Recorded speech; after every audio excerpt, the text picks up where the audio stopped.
Dámy a páni, festival Ecotop Film a Envirofilm oslavujú už svoje niekoľké narodeniny a patria asi k najstarším festivalom na Slovensku.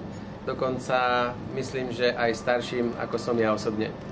Veľmi som vďačný za ponuku organizátorov, že som mohol prevziať záštitu nad týmto ročníkom a o to viac, že sa tak deje v čase, kedy aj na pôde Národnej rady Slovenskej republiky čoraz viac diskutujeme o ochrane životného prostredia a udržateľnom rozvoji.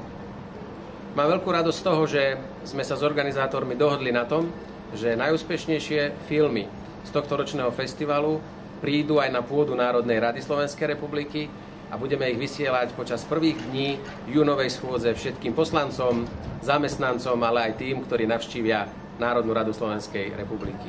Ste všetci srdečne vítaní.